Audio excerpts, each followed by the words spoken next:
Hey friends, welcome back to the Guitar Max channel. And there's no shortcuts to success, right? It's just years and years of dedication and hard work. Well, that's maybe not exactly 100% true. In this video, I am going to show you a really effective shortcut that can help your music career in a big way. But the thing is, you can screw up this method, and if you don't do it right, it can actually hurt your career instead of help it. So in this video, I'm going to give you two examples from my personal experience.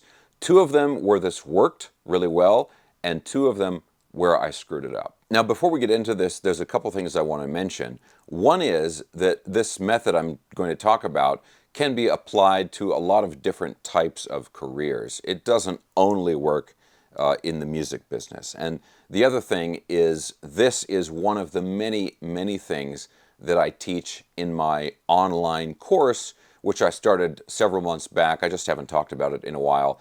But I'm going to put a link for that down in the video description below. And the course is really geared towards like social media and being a YouTuber in particular and being a musician on YouTube. So if you're interested in learning all that stuff, just check out the link below for that course. And the last thing I'll say is, of course, if you guys have not already subscribed to the channel, please consider subscribing right now. But look, let's get right down to business now. So what is the method? Well, fundamentally, it's very simple. It's collaborating with someone who is more famous than you, right? Well, it seems obvious. You could even say, we could just come right out and say it, and say you're going to ride someone's coattails and become more popular thanks to that. But this has to be done correctly. So let me start with two examples of where this worked out really well, and then we'll get into the cautionary tales after that. Example number one is when I released my second, actually, solo album, and I got Michelangelo Badio to play a guest solo on the album. This is many years ago now. I want to say it's like 15 years ago. And at the time, I was a basically unknown Los Angeles guitar player, and I was working on getting into bands and touring and releasing music. And I had started my solo band, and I had a full-length album called Speed Force that I wanted to release. And I thought, wow, if Max releases this album, well, nobody really knows about what I'm doing. But if I can somehow get a famous guitar player involved, and especially somebody that's going to fit the style of what I'm doing really well, if I can get that person involved, well, that's going to draw a lot of attention to the project. And I did that. I contacted Michelangelo Badio. I sent him the song, and he was willing to do it.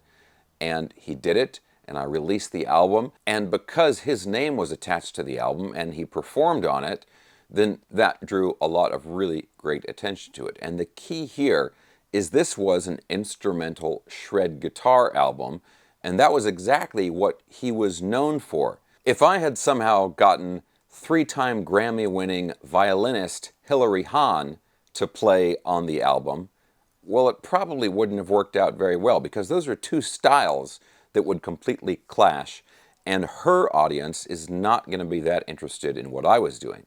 But Michelangelo Badio's audience, well, of course, they're going to like another shred guitar album. So that's example number one. The second example is with electric cellist Tina Guo.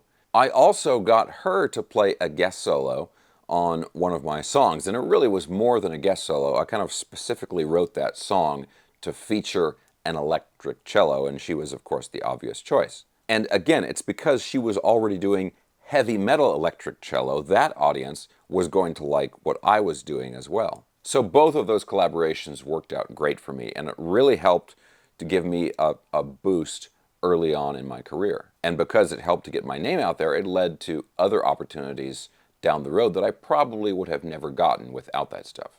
Okay, but now let me give you an example of where this method really didn't work out. And this is actually more recent. So if you guys are familiar with Dovidas, the YouTuber, he does these amazing live looping performances, and he's got millions of subscribers, right? And he goes out, like out on the street or public performance places, and he just does these impromptu performances, and he pulls people out of the crowd, and they come up and they play instruments or they sing. And, he's here in LA and everything.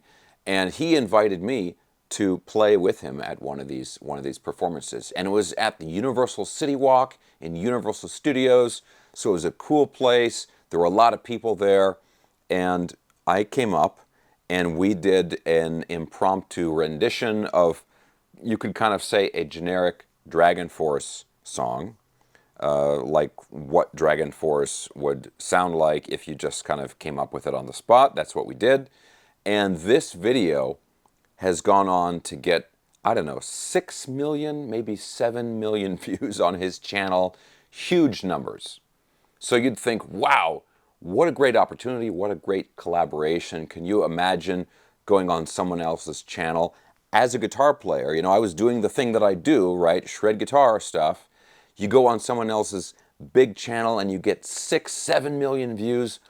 Terrific. Well, actually, no. Surprisingly, for two big reasons, it really didn't work out very well. The single biggest reason why it didn't work out is because I played exceptionally badly in that performance. I think it was, you know, one of my worst live performances in recent memory. So even though there's literally millions of people who have watched that performance, nobody's going to see that exact performance and think, wow, I want to check out what else that guy is doing because he was so amazing. That's not what happened at all. I think, if anything, people watched it and they thought, wow, that was really something. Let's move on to the next one. The other reason it didn't work out very well, and this has to do with the other part of what I do, which is gear reviews and talking about the latest, greatest guitar. In that performance, I was playing this amazing, cool, new, like Green Burst, really cool heavy metal guitar. But that guitar, as far as I know, that might have been the only guitar that company made like that. It might have been a prototype or something that I got it at the NAMM show like 2 years ago. And so anybody that may have been interested in getting that guitar, they couldn't buy it. They couldn't find any information about it.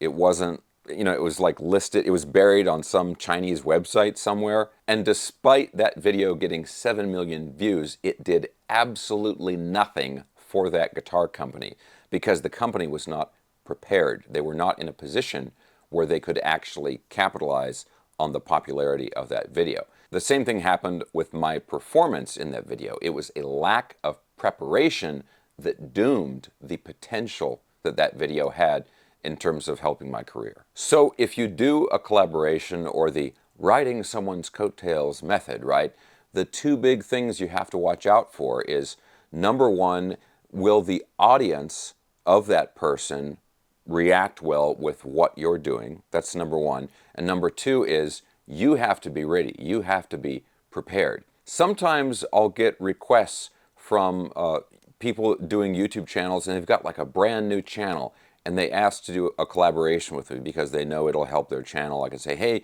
go check out my buddy so-and-so's new channel and everything.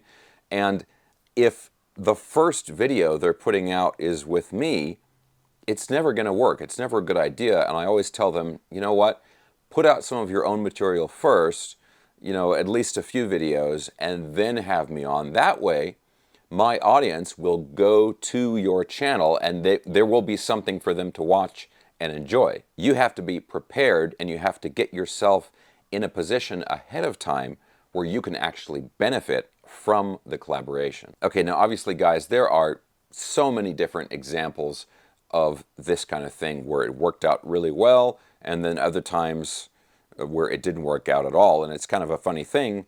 You probably don't know the times when it doesn't work out because obviously it did nothing to promote that person or that thing or whatever. You just never hear anything about it, and that's because it failed. It didn't work. So look, guys, if you find this stuff interesting and you're looking for more things like this that you can apply to a music career or a YouTube career or really anything that has to do with like audiences and growing an audience, things like that, check out my online YouTube course at the link below down in the video description. It's split up into a bunch of different chapters. It covers a lot of different material. There's even some very insightful interviews on there with other people. And I think overall, the course is a really effective way to shorten the time it will take you to become successful. Okay, guys, that's it for this video. I really hope you enjoyed it. Again, check out the links down in the video description below.